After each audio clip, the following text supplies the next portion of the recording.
ನಮಸ್ಕಾರ. ಮುಖ್ಯಾಂಶಗಳು. ಮೀನುಗಾರರ ಸಾಮಾಜಿಕ ಆರ್ಥಿಕ ಪರಿಸ್ಥಿತಿ ಸುಧಾರಣೆಗೆ ಹಲವು ಯೋಜನೆ. ಯಾಂತ್ರೀಕೃತ ಮೀನುಗಾರಿಕೆಗೆ ಪ್ರೋತ್ಸಾಹ. ಮುಖ್ಯಮಂತ್ರಿ ಬಿಎಸ್ ಯಡಿಯೂರಪ್ಪ. ಪರಿಸರ ಸ್ನೇಹಿ ಕೈಗಾರಿಕೆಗಳ ಅಭಿವೃದ್ಧಿಗೆ ಸರ್ಕಾರ ಬದ್ಧ. 2 ಮತ್ತು 3ನೇ ದರ್ಜೆ ನಗರಗಳಲ್ಲಿ ಉದ್ಯಮಗಳ ಸ್ಥಾಪನೆಗೆ ಒತ್ತು. ಸಚಿವ ಜಗದೀಶ್ ಶೆಟ್ಟರ್. ರೈತರ ಕಲ್ಯಾಣ, ಆದಾಯ ವೃದ್ಧಿಗೆ ಕೇಂದ್ರದ ಸಂಕಲ್ಪ. ಮುಂದಿನ 10 ವರ್ಷಕ್ಕೆ 7 ಲಕ್ಷ ಕೋಟಿ ರೂಪಾಯಿ ಅನುದಾನ. ಪ್ರಕಾಶ್ ಜಾವಡೇಕರ್. ಹಾಗೂ ದೇಶೀಯ ಉತ್ಪಾದಿತ ಕೋವಿಡ್-19 ಲಸಿಕೆಗಳು ಸುರಕ್ಷಿತ, ಅಡ್ಡ ಪರಿಣಾಮ ನಗಣ್ಯ. ಕೇಂದ್ರ ಆರೋಗ್ಯ ಸಚಿವಾಲಯ. ವಾರ್ತೆಗಳ ವಿವರ. ಮುಖ್ಯಮಂತ್ರಿ ಬಿಎಸ್ ಯಡಿಯೂರಪ್ಪ ಅವರಿಂದು ಉಡುಪಿ ಜಿಲ್ಲೆಯ ಕಾಪು ತಾಲೂಕಿನ ಹೆಜಮಾಡಿ ಕೋಡಿ ಮೀನುಗಾರಿಕೆ ಬಂದರು ಕಾಮಗಾರಿಗೆ ಶಂಕುಸ್ಥಾಪನೆ ನೆರವೇರಿಸಿದರು. ಮೀನುಗಾರಿಕೆ ಮತ್ತು ಮುಜರಾಯಿ ಸಚಿವ ಕೋಟಾ ಶ್ರೀನಿವಾಸ ಪೂಜಾರಿ, ಸಂಸದೆ ಶೋಭಾ ಕರಂದ್ಲಾಜೆ ಹಾಗೂ ಜಿಲ್ಲೆಯ ಶಾಸಕರು ಉಪಸ್ಥಿತರಿದ್ದರು.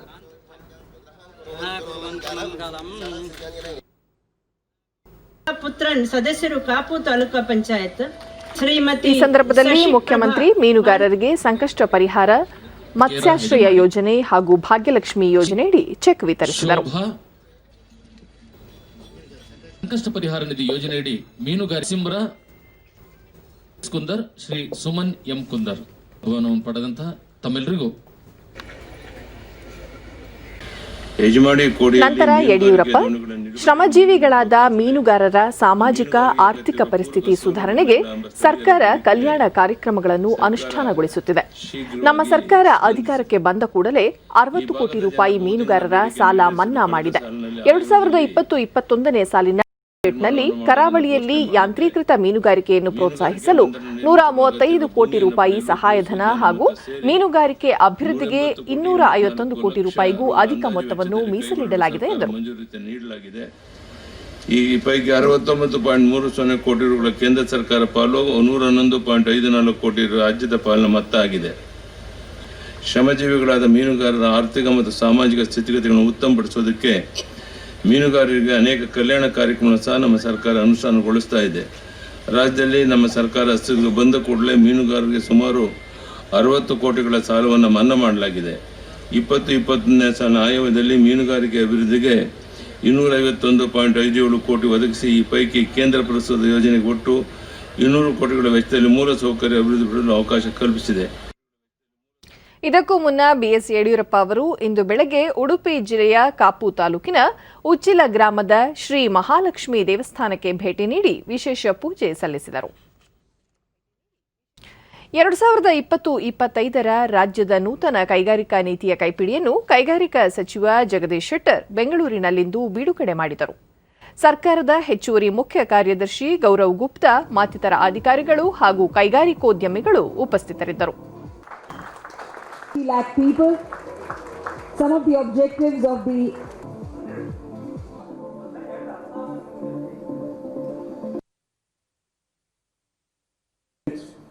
ನಂತರ ಜಗದೀಶ್ ಶೆಟ್ಟರ್ ಮುಂಬರುವ 5 ವರ್ಷಗಳಲ್ಲಿ ರಾಜ್ಯಕ್ಕೆ 5 ಲಕ್ಷ ಕೋಟಿ ರೂಪಾಯಿ ಮೊತ್ತದ ಬಂಡವಾಳ ಆಕರ್ಷಿಸುವ ಗುರಿಯನ್ನು ಕೈಗಾರಿಕಾ ನೀತಿಯಡಿಯಲ್ಲಿ ಹಮ್ಮಿಕೊಳ್ಳಲಾಗಿದೆ.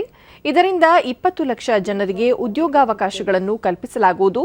ಬೆಂಗಳೂರು ಹೊರತುಪಡಿಸಿ ರಾಜ್ಯದ 2 ಮತ್ತು 3ನೇ ದರ್ಜೆಯ ನಗರಗಳಲ್ಲಿ ಕೈಗಾರಿಕೆಗಳನ್ನು ಅಭಿವೃದ್ಧಿಪಡಿಸಲು ವಿಶೇಷ ಒತ್ತು ನೀಡಲಾಗಿದೆ ಎಂದು ಹೇಳಿದರು. ಅತ್ಯಾಧುನಿಕ ತಂತ್ರಜ್ಞಾನವನ್ನು ಬಳಕೆ ಮಾಡಿಕೊಳ್ಳುವುದರೊಂದಿಗೆ ಪರಿಸರ ಸ್ನೇಹಿ ಕೈಗಾರಿಕೆಗಳ ಅಭಿವೃದ್ಧಿಗೆ ನೀತಿ ಪೂರಕವಾಗಲಿದೆ. ಪ್ರತಿ ವರ್ಷ 10% ಕೈಗಾರಿಕಾ ಪ್ರಗತಿ ಸಾಧಿಸುವ ಗುರಿ ಹೊಂದಲಾಗಿದೆ. ಸಿ ಮತ್ತು ಡಿ ಹುದ್ದೆಗಳಲ್ಲಿ ಕನ್ನಡಿಗರಿಗೆ ಆದ್ಯತೆ ನೀಡಲು ಉದ್ದೇಶಿಸಲಾಗಿದೆ.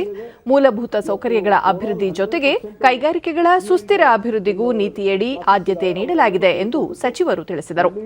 ಸಿ ಗ್ರೂಪ್ಗೆ 70% ಮತ್ತು ಡಿ ಗ್ರೂಪ್ 100% ಕನ್ನಡಿಗರೇ ಕೊಡಬೇಕು ಅನ್ನುವಂಥದ್ದು ನಾವು ಕಡ್ಡಾಯವನ್ನು ಮಾಡಿದ್ದೇವೆ. ಇವತ್ತು ನಮ್ಮ ಇಂಡಸ್ಟ್ರಿಯಲ್ ಪಾಲಿಸಿಲಿ ಇವನು ಎಲ್ಲರೂ ವೆಲ್ಕಮ್ ಮಾಡಿದ್ದಾರೆ, ಸ್ವಾಗತ ಮಾಡಿದ್ದಾರೆ. ಎಲ್ಲರೂ ಎಲ್ಲೇ ಒಂದು ರೇಟ್ ಕೇಸ್ 1, 2, 3 ಕಡೆ ಇಂಡಸ್ಟ್ರಿಯಲ್ ಬಿಟ್ಟರೆ ಆಲ್ಮೋಸ್ಟ್ ಎಲ್ಲ ಕಡೆಗೂ ಸಹಿತ ಇವತ್ತು ಸ್ಥಳೀಯರಿಗೆ ಮತ್ತು ಕನ್ನಡಿಗರಿಗೆ ಆದ್ಯತೆ ಕೊಡುವಂಥ ಕೆಲಸ ಆಗಿದೆ.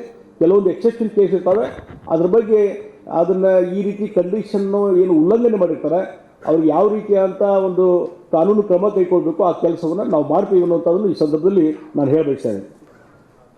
ಇದಕ್ಕೂ ಮುನ್ನ ಗೌರವ್ ಗುಪ್ತಾ ಕೈಗಾರಿಕಾ ನೀತಿಯಲ್ಲಿನ ಪ್ರಮುಖ ಅಂಶಗಳ ಕುರಿತು ವಿವರಿಸಿದರಲ್ಲದೆ 2020ರಲ್ಲಿ ಕೋವಿಡ್-19 ನಡುವೆಯೂ ಕೈಗಾರಿಕೆಗಳ ಅಭಿವೃದ್ಧಿಗೆ ಸರ್ಕಾರ ದಿಟ್ಟ ನಿಲುವುಗಳನ್ನು ಕೈಗೊಂಡಿದೆ ಎಂದರು.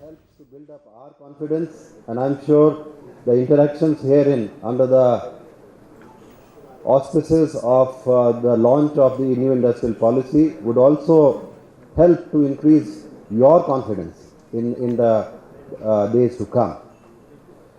In the year 2020, Karnataka has taken very firm steps, bold steps in order to drive investments, and also several landmark legislations have happened, several landmark policy changes have happened, which we have been informing to you from time to time. ನೆಲಮಂಗಲದ Ambedkar ನಗರದಲ್ಲಿ 2006ರಲ್ಲಿ ಆರಂಭವಾಗಿದ್ದ tent ಶಾಲೆಗೆ ಕಾಯಕಲ್ಪ ದೊರೆತಿದ್ದು, ನೂತನ ಶಾಲೆಗೆ ಶಿಕ್ಷಣ ಸಚಿವ ಸುರೇಶ್ ಕುಮಾರ್ ಇಂದು ಚಾಲನೆ ನೀಡಿದರು. ತುಮಕೂರು ಸಿದ್ದಗಂಗಾ ಮಠದ ಶ್ರೀ ಸಿದ್ದಲಿಂಗ ಸ್ವಾಮೀಜಿ, ಶಾಸಕ ಶ್ರೀನಿವಾಸಮೂರ್ತಿ, ಡಿಡಿಪಿಐ ಗಂಗಮಾರೇಗೌಡ, ಬಿಇಒ ರಮೇಶ್ ಮತ್ತಿತರರು ಉಪಸ್ಥಿತರಿದ್ದರು.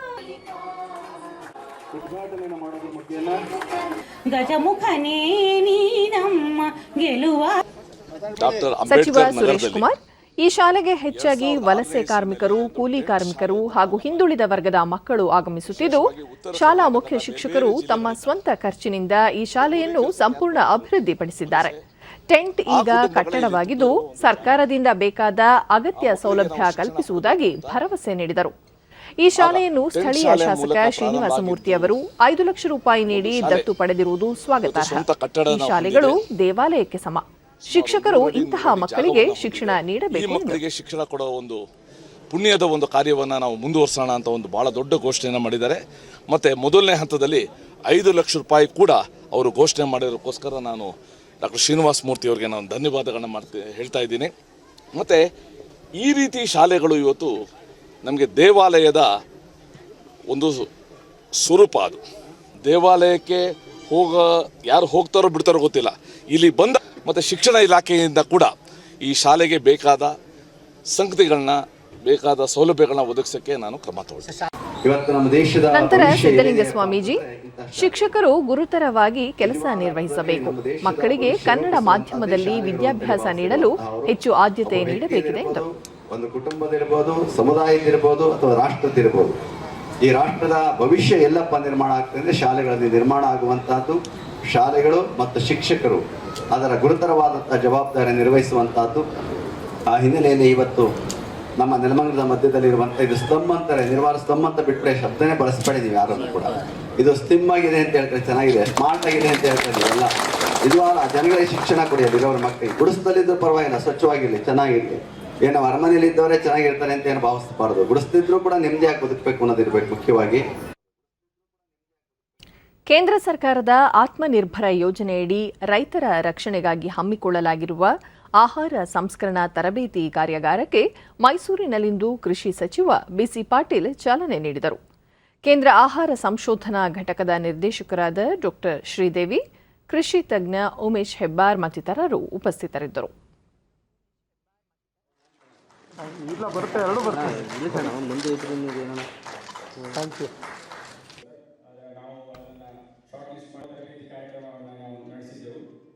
ಬಹಳ ಸಕಾರಾತ್ಮಕವಾದಂತಹ ಅಂಶವನ್ನು ಇದರಲ್ಲಿ ಹೊಂದಿದೆ. ಕಳೆದ ವಾರ ನಾವು ಟ್ರೈನಿಂಗ್ ಜೊತೆ ಮಾರ್ಕೆಟಿಂಗ್ ಬ್ರ್ಯಾಂಡಿಂಗ್ ಅನ್ನು. ಬಿಸಿ ಪಾಟೀಲ್, ಆಹಾರ ಸಂಸ್ಕರಣೆಗಾಗಿ ಕೇಂದ್ರ ಮತ್ತು ರಾಜ್ಯ ಸರ್ಕಾರಗಳು 493 ಕೋಟಿ ರೂಪಾಯಿ ಮೀಸಲಿಟ್ಟಿವೆ. ಒಂದು ಜಿಲ್ಲೆ ಒಂದು ಉತ್ಪನ್ನದಡಿ ರೈತರ ಉತ್ಪನ್ನಗಳನ್ನು ಗುರುತಿಸಿ ಅವುಗಳ ಮೌಲ್ಯವರ್ಧನೆ, ಸಂಸ್ಕರಣೆ, ಪ್ಯಾಕಿಂಗ್, ಬ್ರ್ಯಾಂಡ್ ಅಭಿವೃದ್ಧಿ, ಮಾರುಕಟ್ಟೆಗೆ ಪ್ರೋತ್ಸಾಹಿಸುವ ದೃಷ್ಟಿಯಿಂದ ಪ್ರತಿ ಜಿಲ್ಲೆಯಲ್ಲಿ 500 ರೈತರಿಗೆ ತರಬೇತಿ ನೀಡಲಾಗುವುದು. ಈ ನಿಟ್ಟಿನಲ್ಲಿ ಮೊದಲ ಹಂತದಲ್ಲಿ ಮೈಸೂರಿನಲ್ಲಿ ತರಬೇತಿ ಕಾರ್ಯಾಗಾರಕ್ಕೆ ಚಾಲನೆ ನೀಡಲಾಗಿದ್ದು, ನಂತರ ರಾಜ್ಯದ ಎಲ್ಲಾ ಜಿಲ್ಲೆಗಳಲ್ಲಿ ಯೋಜನೆಗೆ ಚಾಲನೆ ನೀಡಿ ಈ ಬಗ್ಗೆ ರೈತರಿಗೆ ಆಹಾರ ಸಂರಕ್ಷಣೆ ಬಗ್ಗೆ ಅರಿವು ಮೂಡಿಸಲಾಗುತ್ತಿದೆ ಎಂದು ಹೇಳಿದರು. ಬೆಳೆದ ಬೆಳೆಯನ್ನ ಮಾರ್ಕೆಟಿಂಗ್ ಮಾಡಬೇಕು, ಬ್ರ್ಯಾಂಡಿಂಗ್ ಮಾಡಬೇಕು, ಆ ಉದ್ದೇಶ. ದಕ್ಷಿಣ ಕನ್ನಡ ಜಿಲ್ಲೆಯ ಪುತ್ತೂರಿನಲ್ಲಿ ನಡೆದ ಬಿಜೆಪಿ ಸಮಾವೇಶದಲ್ಲಿ ಇಂದು ಕೇಂದ್ರ ಸಚಿವ ಡಿವಿ ಸದಾನಂದಗೌಡ ಅವರು ಪಾಲ್ಗೊಂಡಿದ್ದರು. ನಂತರ ಸುದ್ದಿಗಾರರೊಂದಿಗೆ ಅವರು ಮಹಾರಾಷ್ಟ್ರ ಮುಖ್ಯಮಂತ್ರಿ ಉದ್ಧವ್ ಠಾಕ್ರೆ ಗಡಿ ವಿಚಾರದಲ್ಲಿ ತಗಾದೆ ತೆಗೆದಿರುವುದು ಖಂಡನೀಯ. ಈ ಬಗ್ಗೆ ಮುಖ್ಯಮಂತ್ರಿ ಬಿಎಸ್ ಯಡಿಯೂರಪ್ಪ ಅವರು ಈಗಾಗಲೇ ಆಕ್ಷೇಪ ವ್ಯಕ್ತಪಡಿಸಿದ್ದು, ಠಾಕ್ರೆ ಅವರು ಗಡಿ ವಿಚಾರದ ಬಗ್ಗೆ ಇನ್ನಾದರೂ ಸುಮ್ಮನಿರುವುದು ಹಾಗೂ ಅವರ ಸಚಿವರಿಗೆ ಸಲಹೆ ನೀಡುವುದು ಒಳಿತು ಎಂದರು. ಕರ್ನಾಟಕದ ನೆಲ, ಜಲ, ಭಾಷೆ ವಿಚಾರದಲ್ಲಿ ಅಕ್ಕಪಕ್ಕದ ಯಾರೇ ತಗಾದೆ ತೆಗೆದರೂ ತಾವು ಸುಮ್ಮನಿರುವುದಿಲ್ಲ. ಅವರಲ್ಲೇ ಭಿನ್ನಾಭಿಪ್ರಾಯ ಉಂಟಾಗಿದ್ದು ಅದನ್ನು ಸರಿಪಡಿಸಿಕೊಳ್ಳಲಿ ಎಂದು ಸಲಹೆ ನೀಡಿದರು. ಶಾಸಕ ಬಸವನಗೌಡ ಪಾಟೀಲ್ ಯತ್ನಾಳ್ ಪಕ್ಷಕ್ಕೆ ಸಲಹೆ ನೀಡುವುದು ಸರಿಯಲ್ಲ. ಅವರಿಂದ ಸಲಹೆ ಪಡೆಯುವ ಸ್ಥಿತಿಯಲ್ಲಿ ಪಕ್ಷ ಇಲ್ಲ. ಇನ್ನಾದರೂ ಅವರು ಸುಮ್ಮನಿರದಿದ್ದರೆ ಕೇಂದ್ರ ಸರ್ಕಾರ ಸೂಕ್ತ ಕ್ರಮ ಕೈಗೊಳ್ಳುತ್ತದೆ ಎಂದು ಎಚ್ಚರಿಕೆ ನೀಡಿದರು. ನಿಮ್ಮ ಯಾವುದೇ ರೀತಿಯ ಸಲಹೆ ಸೂಚನೆಗಳ ಅವಶ್ಯಕತೆಗಳು ಇವತ್ತಿನ ದಿನದಲ್ಲಿ ನಮ್ಮ ಪಕ್ಷಕ್ಕೆ ಇಲ್ಲ. ನೀವು ಒಳ್ಳೆಯವರಾಗಿ ಶಾಸಕರಾಗಿ ಕೆಲಸ ಮಾಡೋದಾದ್ರೆ ಕೆಲಸ ಮಾಡಿ, ಇಲ್ಲದ್ರೆ ನಿಮ್ಮ ದಾರಿ ನೀವು ನೋಡಿ. ನಮಗೇನಿಲ್ಲ, ನಾನು ಅಧ್ಯಕ್ಷ ಅಲ್ಲ, ಆದ ಕಾರಣ ನಾನು ಯಾವುದೇ ಒಂದು ಪಕ್ಷ ತೀರ್ಮಾನ ತಗೊಳ್ಳಿಕ್ಕೆ ಹೇಳಬೇಕು. ಕೇಂದ್ರ ಸರ್ಕಾರದ ನೂತನ ಕೃಷಿ ಕಾನೂನುಗಳನ್ನು ವಿರೋಧಿಸಿ ಪ್ರತಿಭಟನೆ ನಡೆಸುತ್ತಿರುವ ರೈತರ ಕುಂದುಕೊರತೆಗಳನ್ನು ಆಲಿಸಲು ಸುಪ್ರೀಂ ಕೋರ್ಟ್ ನೇಮಿಸಿರುವ 3 ಸದಸ್ಯರ ಸಮಿತಿಯು ದೆಹಲಿಯಲ್ಲಿಂದು ಸಭೆ ಸೇರಿತು. ಸಭೆಯಲ್ಲಿ ಕೃಷಿ ಸಚಿವಾಲಯದ ಹಿರಿಯ ಅಧಿಕಾರಿಗಳು ಪಾಲ್ಗೊಂಡಿದ್ದರು. ಈ ತಿಂಗಳ 21ರಂದು ಮತ್ತೆ ಸಭೆ ಸೇರಲು ಸಮಿತಿ ತೀರ್ಮಾನಿಸಿದೆ. ಸಮಿತಿಯು ರೈತ ಮುಖಂಡರು ಮತ್ತು ಸರ್ಕಾರದೊಂದಿಗೆ ಸಮಾಲೋಚಿಸಿ ತನ್ನ ಅಂತಿಮ ವರದಿಯನ್ನು ಸುಪ್ರೀಂ ಕೋರ್ಟ್ಗೆ ನೀಡಲಿದೆ. ಈ ತಿಂಗಳ 11ರಂದು ಸುಪ್ರೀಂ ಕೋರ್ಟ್ ಕೃಷಿ ಕಾನೂನುಗಳ ಜಾರಿಗೆ ತಡೆ ನೀಡಿ ಸಮಿತಿಯನ್ನು ರಚಿಸಿತ್ತು. ಈ ಮಧ್ಯೆ ರೈತ ಮುಖಂಡರು ಮತ್ತು ಸರ್ಕಾರದ ನಡುವಿನ 10ನೇ ಸುತ್ತಿನ ಮಾತುಕತೆ ನಾಳೆ ದೆಹಲಿಯಲ್ಲಿ ನಡೆಯಲಿದೆ. ದೆಹಲಿಯಲ್ಲಿಂದು ಕೇಂದ್ರ ಕೃಷಿ ಸಚಿವ ನರೇಂದ್ರ ಸಿಂಗ್ ತೋಮರ್, ಪ್ರಧಾನಿ ನರೇಂದ್ರ ಮೋದಿ ನೇತೃತ್ವದ ಕೇಂದ್ರ ಸರ್ಕಾರ 6 ವರ್ಷಗಳ ಅವಧಿಯಲ್ಲಿ ಕೃಷಿ ವಲಯದಲ್ಲಿ ಅನೇಕ ಸುಧಾರಣೆಗಳನ್ನು ತಂದಿದೆ. ಕನಿಷ್ಠ ಬೆಂಬಲ ಬೆಲೆಯನ್ನು 1.5 ಪಟ್ಟು ಹೆಚ್ಚಿಸಲಾಗಿದೆ. ಕಿಸಾನ್ ಸಮ್ಮಾನ್ ಯೋಜನೆಯಡಿ ರೈತರಿಗೆ ಪ್ರತಿ ವರ್ಷ 6,000 ರೂಪಾಯಿ ನೀಡಲಾಗುತ್ತಿದೆ. ಈ ಎಲ್ಲಾ ಯೋಜನೆಗಳ ಬಗ್ಗೆ ರೈತ ಮುಖಂಡರಿಗೆ ತಿಳಿಸಲಾಗುತ್ತಿದೆ. ರೈತರ ಸಮಸ್ಯೆಗಳನ್ನು ಹೇಳಿಕೊಳ್ಳಲು ಸರ್ಕಾರ ಮುಕ್ತ ಮನಸ್ಸಿನಿಂದ ಆಲಿಸಲಿದೆ ಎಂದರು. किसानों को देने का प्रावधान किया गया, जिसका लाभ किसानों को मिल रहा है. जो किसान आंदोलन पर है उनसे 9 चरण हम लोगों ने चर्चा की है. जिस प्रावधान से किसान को तकलीफ है उस प्रावधान पर विचार करने के लिए और उसमें संशोधन करने के लिए सरकार खुले मन से चर्चा कर रही है. ಕೋವಿಡ್ ಸಾಂಕ್ರಾಮಿಕ ನಡುವೆ ಸಂಸತ್ನ ಬಜೆಟ್ ಅಧಿವೇಶನ ಈ ತಿಂಗಳ 29ರಿಂದ ಆರಂಭವಾಗಲಿದೆ ಎಂದು ಲೋಕಸಭಾ ಸ್ಪೀಕರ್ ಓಂ ಬಿರ್ಲಾ ಇಂದು ತಿಳಿಸಿದ್ದಾರೆ. ರಾಜ್ಯಸಭೆ ಕಲಾಪ ಬೆಳಗ್ಗೆ 9ರಿಂದ ಮಧ್ಯಾಹ್ನ 2 ಗಂಟೆವರೆಗೆ ಹಾಗೂ ಲೋಕಸಭಾ ಕಲಾಪ ಸಂಜೆ 4ರಿಂದ ರಾತ್ರಿ 9ರವರೆಗೆ ನಡೆಯಲಿದೆ. ಶೂನ್ಯ ವೇಳೆ ಹಾಗೂ ಪ್ರಶ್ನೋತ್ತರ ಕಲಾಪಗಳು ಇರಲಿವೆ. ಕೋವಿಡ್ ಆರ್ಟಿಪಿಸಿಆರ್ ಪರೀಕ್ಷೆಗೆ ಒಳಪಡುವಂತೆ ಎಲ್ಲ ಸಂಸದರಿಗೆ ಮನವಿ ಮಾಡಲಾಗಿದೆ. ಅಧಿವೇಶನದ ವೇಳೆ ಕೋವಿಡ್ ಮಾರ್ಗಸೂಚಿಗಳನ್ನು ಪಾಲಿಸಲಾಗುವುದು. ಕಳೆದ ಅಧಿವೇಶನದಲ್ಲಿ ಮಾರ್ಗಸೂಚಿಗಳನ್ನು ಪಾಲಿಸಿ ಕಲಾಪಗಳು ಯಶಸ್ವಿಯಾಗಿ ನಡೆದಿವೆ ಎಂದು ಅವರು ಹೇಳಿದ್ದಾರೆ. ಸಂಸತ್ ಕ್ಯಾಂಟೀನ್ಗೆ ಒದಗಿಸಲಾಗುತ್ತಿರುವ ಆಹಾರ ಸಬ್ಸಿಡಿಯನ್ನು ಸಂಪೂರ್ಣ ರದ್ದುಗೊಳಿಸಲಾಗುವುದು ಎಂದು ತಿಳಿಸಿದ್ದಾರೆ. सदन के अंदर भी कोविड गाइडलाइन के अनुसार हमने बैठने की व्यवस्था की गई है. राज्यसभा का सदन 9 बजे से 2 बजे तक चलेगा. लोकसभा 4 बजे से 9 बजे तक चलेगी. प्रश्नकाल, शून्यकाल जो सामान्य रूप से सदन की जितनी भी कार्रवाई हैं वो संपूर्ण कार्रवाई इस बार सत्र में चलेगी. ಕಾಂಗ್ರೆಸ್ ಪಕ್ಷ ತನ್ನ ತಪ್ಪುಗಳನ್ನು ಮುಚ್ಚಿಕೊಳ್ಳಲು ಹತಾಶೆಯಿಂದ ಕೇಂದ್ರ ಸರ್ಕಾರದ ವಿರುದ್ಧ ವೃಥಾ ಆರೋಪಗಳನ್ನು ಮಾಡುತ್ತಿದೆ ಎಂದು ಕೇಂದ್ರ ವಾರ್ತಾ ಮತ್ತು ಪ್ರಸಾರ ಖಾತೆ ಸಚಿವ ಪ್ರಕಾಶ್ ಜಾವಡೇಕರ್ ಟೀಕಿಸಿದ್ದಾರೆ. ದೆಹಲಿಯಲ್ಲಿಂದು ಅವರು ಕಾಂಗ್ರೆಸ್ ಮುಖಂಡ ರಾಹುಲ್ ಗಾಂಧಿ ಇಂದು ಸುದ್ದಿಗೋಷ್ಠಿ ನಡೆಸಿ ಕೇಂದ್ರ ಸರ್ಕಾರದ ವಿರುದ್ಧ ಅನೇಕ ಆರೋಪಗಳನ್ನು ಮಾಡಿ ಬಡವರ, ರೈತರ ಬಗ್ಗೆ ಸರ್ಕಾರಕ್ಕೆ ಕಾಳಜಿ ಇಲ್ಲ ಎಂದು ಹೇಳಿದ್ದಾರೆ. ದೇಶದಲ್ಲಿ ರೈತರು ಬಡವರಾಗಿರುವುದಕ್ಕೆ ಕಾರಣವೇನೆಂಬುದನ್ನು 50 ವರ್ಷ ಆಡಳಿತ ನಡೆಸಿದ ಕಾಂಗ್ರೆಸ್ ಪಕ್ಷವೇ ಉತ್ತರಿಸಬೇಕು. 2006ರಲ್ಲಿ ಡಾ ಸ್ವಾಮಿನಾಥನ್ ಸಲ್ಲಿಸಿದ್ದ ವರದಿಯನ್ನು ಯುಪಿಎ ಸರ್ಕಾರ ಜಾರಿಗೊಳಿಸದೆ ರೈತರಿಗೆ ಅನ್ಯಾಯ ಮಾಡಿದೆ. ಕೃಷಿ ವಲಯಕ್ಕೆ ಸದ್ಯದ ಬಿಜೆಪಿ ನೇತೃತ್ವದ ಸರ್ಕಾರ 10 ವರ್ಷಕ್ಕೆ 7 ಲಕ್ಷ ಕೋಟಿ ರೂಪಾಯಿ ಅನುದಾನ ಒದಗಿಸುತ್ತಿದೆ. ರೈತರ ಕಲ್ಯಾಣಕ್ಕೆ ಮತ್ತು ರೈತರ ಆದಾಯ ವೃದ್ಧಿಗೆ ಕೇಂದ್ರ ಸರ್ಕಾರ 10 ಹಲವು ಕಾರ್ಯಕ್ರಮಗಳನ್ನು ಯಶಸ್ವಿಯಾಗಿ ಜಾರಿಗೊಳಿಸಿದೆ ಎಂದರು. 1984ರಲ್ಲಿ ಕಾಂಗ್ರೆಸ್ ಅಧಿಕಾರದಲ್ಲಿದ್ದಾಗ ದೆಹಲಿಯಲ್ಲಿ ಸಾವಿರಾರು ಸಿಖ್ಖರ ಮಾರಣ ಹೋಮ ನಡೆದಿತ್ತು. ಈ ಹಿಂದೆ ಸರ್ಜಿಕಲ್ ದಾಳಿಯ ಬಗ್ಗೆ ಪ್ರಶ್ನಿಸಿದ್ದ ಕಾಂಗ್ರೆಸ್ ಚೀನಾದ ಪರವೂ ಮಾತನಾಡಿತ್ತು. ರಾಹುಲ್ ಗಾಂಧಿ ಇಂದು ಮತ್ತೆ ಚೀನಾ ಪರ ಮಾತನಾಡಿದ್ದಾರೆ ಎಂದರು. कांग्रेस नेता ने आरोप लगाया कि 4-5 परिवार देश पर हावी है. देश में राज किसी परिवार का अब नहीं है, 125 करोड़ जनता का राज है. ये फर्क हुआ है. 50 साल कांग्रेस ने जब सरकार चलाई तो एक ही परिवार की सरकार चली, एक ही परिवार सत्ता में रहा. तो परिवार की 4-5 लोगों की सत्ता, वो एक परिवार के ही सदस्य होते थे. वो कांग्रेस का परिचय है, बीजेपी का नहीं. 50 साल वो जनता ने उखाड़ फेंक दी और अब 125 करोड़ जनता मालिक है इस देश की. कहां मोनोपोली दिखती है उनको? उनकी मोनोपोली गई, इसका दुख है, इसकी टीज है और इसके कारण राहुल गांधी ऐसी भाषा बोलते हैं. ರಾಷ್ಟ್ರ ರಾಜಧಾನಿಯಲ್ಲಿ ಕಾನೂನು ಸುವ್ಯವಸ್ಥೆ ಮತ್ತು ಇತರ ಕಾರ್ಯಗಳಲ್ಲಿ ದೆಹಲಿ ಪೊಲೀಸರ ಕಾರ್ಯ ಶ್ಲಾಘನೀಯ ಎಂದು ಕೇಂದ್ರ ಗೃಹ ಸಚಿವ ಅಮಿತ್ ಶಾ ಹೇಳಿದ್ದಾರೆ. ದೆಹಲಿ ಪೊಲೀಸ್ ಪ್ರಧಾನ ಕಚೇರಿಗೆ ಇಂದು ಭೇಟಿ ನೀಡಿದ ಅವರು ಅತ್ಯುತ್ತಮ ಸೇವೆ ಸಲ್ಲಿಸಿದ ಪೊಲೀಸ್ ಸಿಬ್ಬಂದಿಗೆ ಸನ್ಮಾನಿಸಿದರು.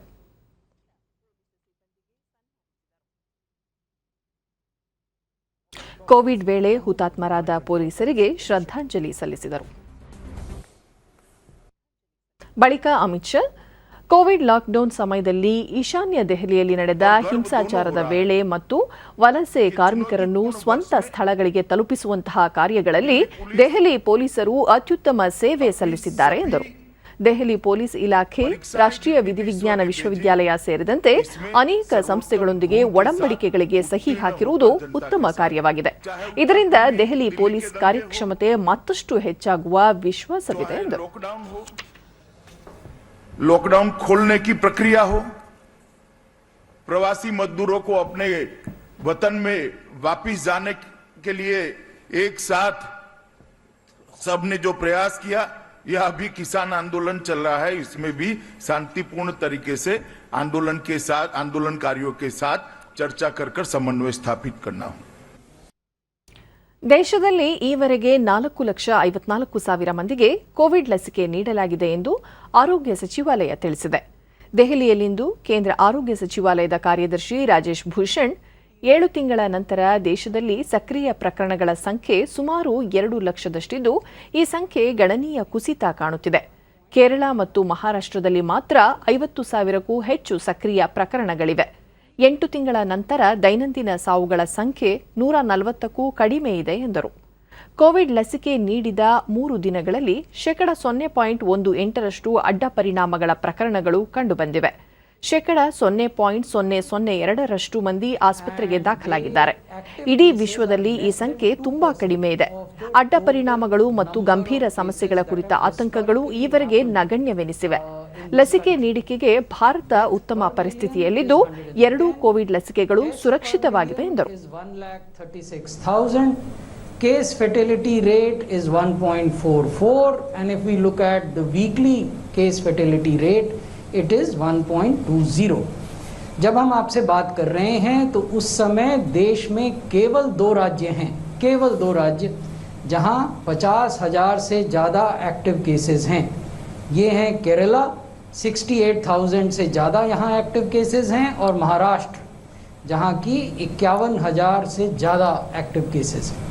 इसके अलावा अन्य जो राज्य हैं वहाँ 8,000, 7,000, 6,000 इस प्रकार के केसेस हैं. तो आप देख सकते हैं कि डिजीज़ का ट्रेंड किस तरफ जा रहा है.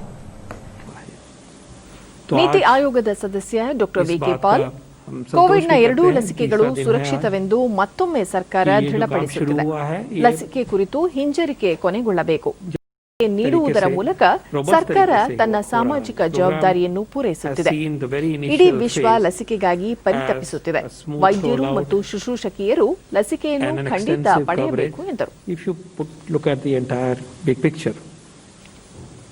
The second issue which has emerged very strongly is that the concerns about adverse effects, serious problems, as of now seem to be unfounded, negligible, insignificant, and the data shows that we are in a situation of lot of comfort. And we would like to reassure you with data that you have seen that these two vaccines are safe. They do not excite undue reactogenicity and are being accepted increasingly.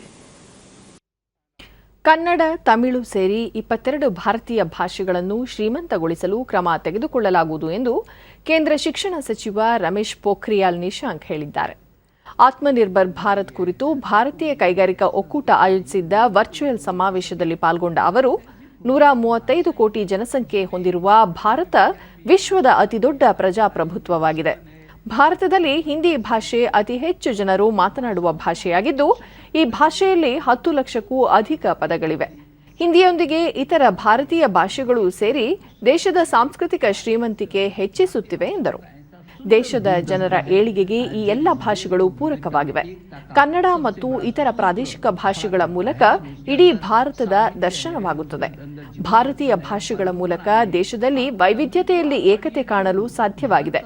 Ek Bharat Shreshtha Bharat ಧ್ಯೇಯಕ್ಕೆ ಈ ಭಾಷೆಗಳು ಅಪಾರ ಕೊಡುಗೆ ನೀಡುತ್ತಿವೆ ಎಂದರು. इसलिए मेरे देश के प्रधानमंत्री ने कहा एक भारत श्रेष्ठ भारत. हम एक दूसरे को जिस दिन जान जाएंगे उस दिन दुनिया में सबसे समृद्धतम हो जाएंगे. और वैसे भी दुनिया का सबसे बड़ा लोकतांत्रिक देश है हिंदुस्तान. 130-135 करोड़ लोगों का देश. हम जिस बात की चर्चा कर रहे हैं, जिस बात की चिंता कर रहे हैं और जिस बात को लेकर के आगे बढ़ना चाहते हैं, देश के प्रधानमंत्री ने एक बार कहा था कि यदि हम एक कदम भी बढ़ते हैं, हिंदुस्तान का एक व्यक्ति केवल एक कदम भी आगे बढ़ाएगा तो एक कदम आगे बढ़ने से 135 करोड़ कदम बढ़ते हैं. कई देशों को तो 135 करोड़ कदम ही पार कर जाते हैं. ये हमारी विपुलता, ये हमारा भारत का वैभव. और इसलिए ये जो हमारी ये शक्ति, ये हमारी कमजोरी नहीं हो सकती है. ನೇತಾಜಿ ಸುಭಾಷ್ ಚಂದ್ರ ಬೋಸ್ ಅವರ ಜನ್ಮದಿನವಾದ ಜನವರಿ 23ನೇ ದಿನವನ್ನು ಪ್ರತಿ ವರ್ಷ ಪರಾಕ್ರಮ್ ದಿವಸ್ ಆಗಿ ಆಚರಿಸಲು ಕೇಂದ್ರ ಸರ್ಕಾರ ನಿರ್ಧರಿಸಿದೆ. ದೇಶಕ್ಕೆ ನಿಸ್ವಾರ್ಥ ಸೇವೆ ಸಲ್ಲಿಸಿದ ನೇತಾಜಿ ಅವರನ್ನು ಗೌರವಿಸಲು ಈ ನಿರ್ಧಾರ ತೆಗೆದುಕೊಳ್ಳಲಾಗಿದೆ ಎಂದು ಕೇಂದ್ರ ಸಂಸ್ಕೃತಿ ಸಚಿವಾಲಯ ಅಧಿಸೂಚನೆಯಲ್ಲಿ ತಿಳಿಸಿದೆ. ಕೇಂದ್ರ ಸಂಸ್ಕೃತಿ ಸಚಿವ ಪ್ರಹ್ಲಾದ್ ಸಿಂಗ್ ಪಟೇಲ್ ನೇತಾಜಿ ಅವರ 125ನೇ ಜನ್ಮದಿನವನ್ನು ಅರ್ಥಪೂರ್ಣವಾಗಿ ಆಚರಿಸಲು ಹಲವು ಕಾರ್ಯಕ್ರಮಗಳನ್ನು ಹಮ್ಮಿಕೊಂಡಿದೆ. ಜನವರಿ 23ರಂದು ಕೋಲ್ಕತ್ತಾದ ವಿಕ್ಟೋರಿಯಾ ಹಾಲ್ನಲ್ಲಿ ನಡೆಯುವ ಪ್ರಮುಖ ಕಾರ್ಯಕ್ರಮವನ್ನು ಪ್ರಧಾನಿ ನರೇಂದ್ರ ಮೋದಿ ಉದ್ಘಾಟಿಸಲಿದ್ದಾರೆ. ಜನ್ಮ ವಾರ್ಷಿಕೋತ್ಸವವನ್ನು ಇಡೀ ವರ್ಷ ಆಚರಿಸಲಾಗುವುದು. ರಾಷ್ಟ್ರೀಯ ಮತ್ತು ಅಂತಾರಾಷ್ಟ್ರೀಯ ಮಟ್ಟದಲ್ಲಿ ಜನ್ಮ ವಾರ್ಷಿಕೋತ್ಸವದ ಕಾರ್ಯಕ್ರಮಗಳು ಈ ತಿಂಗಳಿನಿಂದ ಆರಂಭಗೊಳ್ಳಲಿದೆ. ಜನ್ಮ ವಾರ್ಷಿಕೋತ್ಸವಕ್ಕಾಗಿ ಈಗಾಗಲೇ ಪ್ರಧಾನಿಯವರ ಅಧ್ಯಕ್ಷತೆಯಲ್ಲಿ ಉನ್ನತ ಮಟ್ಟದ ಸಮಿತಿ ರಚಿಸಲಾಗಿದೆ ಎಂದರು. 23 तारीख को जो कार्यक्रमों की गतिविधियां हैं जो वर्ष भर चलने वाली हैं उसके लिए एक उच्च स्तरीय समिति आदरणीय प्रधानमंत्री जी के नेतृत्व में बनी है. 85 सदस्यीय इस समिति में तमाम क्षेत्रों से लोगों को शामिल किया गया है ताकि वर्ष भर ये प्रभावी कार्यक्रम चल सके. ಬ್ರಿಸ್ಬೇನ್ನಲ್ಲಿ ನಡೆದ 4ನೇ ಹಾಗೂ ಅಂತಿಮ ಟೆಸ್ಟ್ ಕ್ರಿಕೆಟ್ ಪಂದ್ಯದಲ್ಲಿ ಆಸ್ಟ್ರೇಲಿಯಾ ವಿರುದ್ಧ ಭಾರತ 3 ವಿಕೆಟ್ಗಳಿಂದ ರೋಚಕ ಜಯ ಗಳಿಸಿದೆ. ಈ ಗೆಲುವಿನೊಂದಿಗೆ ಭಾರತ 4 ಪಂದ್ಯಗಳ ಸರಣಿಯ ಬಾರ್ಡರ್ ಗವಾಸ್ಕರ್ ಟ್ರೋಫಿಯನ್ನು 2-1 ಅಂತರದಿಂದ ತನ್ನದಾಗಿಸಿಕೊಂಡಿದೆ. ಗೆಲ್ಲಲು ಆಸ್ಟ್ರೇಲಿಯಾ ನೀಡಿದ್ದ 328 ರನ್ಗಳ ಗುರಿ ಬೆನ್ನತ್ತಿದ ಭಾರತ ಇಂದು 5ನೇ ಹಾಗೂ ಅಂತಿಮ ದಿನದಾಟ ಮುಗಿಯಲು ಇನ್ನೂ 3 ಓವರ್ಗಳಿದ್ದಾಗ 7 ವಿಕೆಟ್ ನಷ್ಟಕ್ಕೆ 329 ರನ್ ಗಳಿಸಿ ವಿಜಯೋತ್ಸವ ಆಚರಿಸಿತು. ನಿನ್ನೆಯ ದ್ವಿತೀಯ ಇನ್ನಿಂಗ್ಸ್ ಮೊತ್ತ ವಿಕೆಟ್ ನಷ್ಟವಿಲ್ಲದೆ 4 ರನ್ಗಳೊಂದಿಗೆ ಇಂದಿನ ಆಟ ಮುಂದುವರೆಸಿದ ಭಾರತ ತಂಡ ಶತಕ ವಂಚಿತ Shubman Gill 91 run, wicket keeper Rishabh Pant ಗಳಿಸಿದ ಅಜೇಯ 89 ರನ್ ಹಾಗೂ ಚೇತೇಶ್ವರ ಪೂಜಾರ ಅವರ 56 ರನ್ಗಳ ಕಾಣಿಕೆಯೊಂದಿಗೆ ನಿರೀಕ್ಷಿತ ಗುರಿ ತಲುಪುವಲ್ಲಿ ಯಶಸ್ವಿಯಾಯಿತು. ಉಳಿದಂತೆ ನಾಯಕ ಅಜಿಂಕ್ಯ ರಹಾನೆ 24 ರನ್ ಮತ್ತು ವಾಷಿಂಗ್ಟನ್ ಸುಂದರ್ 22 ರನ್ ಗಳಿಸಿದರು. ಆಸ್ಟ್ರೇಲಿಯಾ ಪರ ಪ್ಯಾಟ್ ಕುಮಿನ್ಸ್ 4, ನಾಥನ್ ಲಿನ್ 2 ಹಾಗೂ ಜೋಶ್ ಹ್ಯಾಜೆಲ್ವುಡ್ 1 ವಿಕೆಟ್ ಪಡೆದರು. ಭಾರತ ತಂಡಕ್ಕೆ ಆಕರ್ಷಕ ಗೆಲುವು ತಂದುಕೊಟ್ಟ ರಿಷಬ್ ಪಂತ್ ಪಂದ್ಯಶ್ರೇಷ್ಠ ಗೌರವಕ್ಕೆ ಭಾಜನರಾದರು.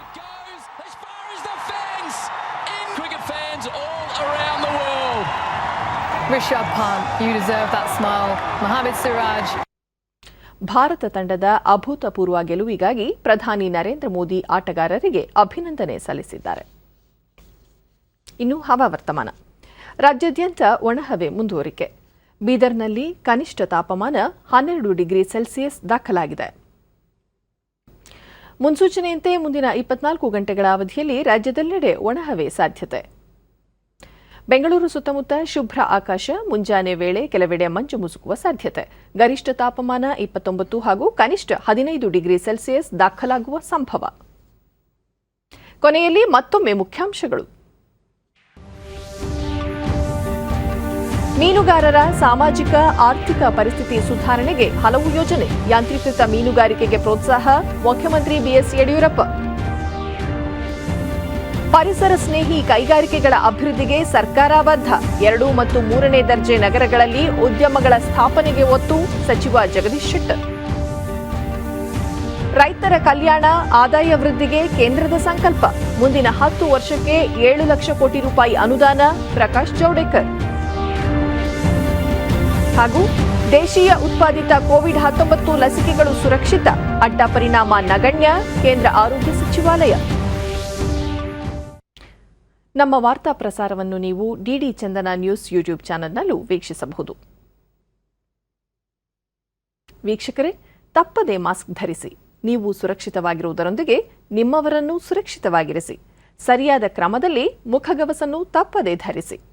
ನಮ್ಮ ಮುಂದಿನ ವಾರ್ತಾ ಪ್ರಸಾರ ರಾತ್ರಿ 9 ಗಂಟೆಗೆ ಡಿಡಿ ಚಂದನದಲ್ಲಿ. ನಮಸ್ಕಾರ.